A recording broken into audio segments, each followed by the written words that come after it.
Welcome to your daily reflection of the gospel, where we're exploring the radical and relevant nature of Jesus' life, his teachings, the genius of the gospel, the genius of Catholicism, and each day looking for a word or a phrase or an idea to anchor our day in the gospel so that we can live out the gospel in our own way, in our own place, in our own time.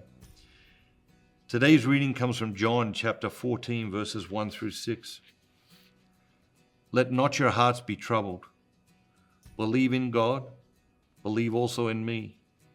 In my Father's house there are many rooms. If it were not so, would I have told you that I go to prepare a place for you? And when I go and prepare a place for you, I will come again and will take you to myself. And where I am, you may be also.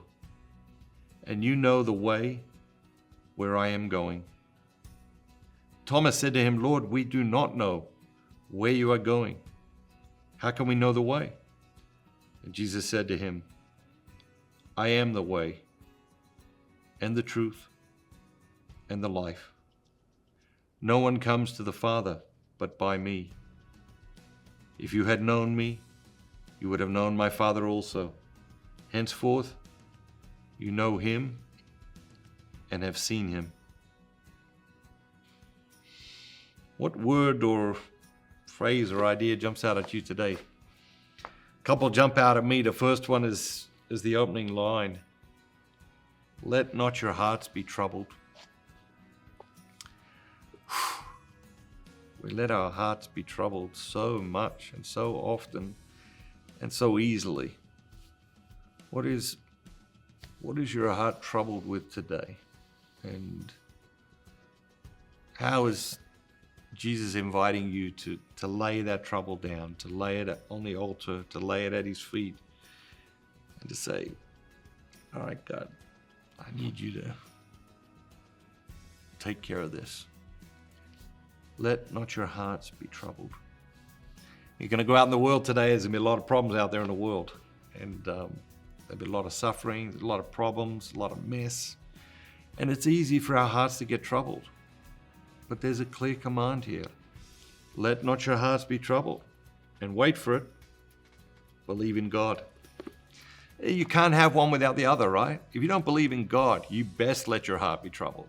And you best let your heart be seriously troubled. Because if you don't believe in God, then I don't know how people even go out in the world on any given day.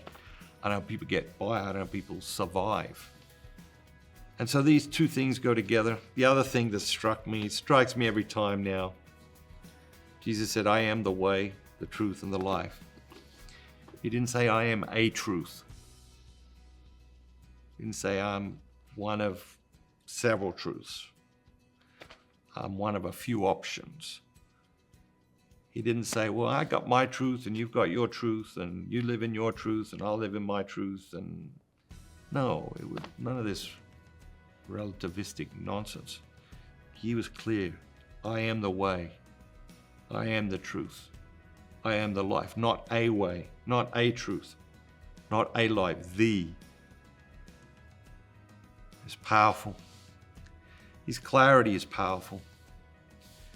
And especially in a world that's so chaotic and so confusing, the clarity of the gospel is liberating. Have an amazing day, and remember, be bold, be Catholic.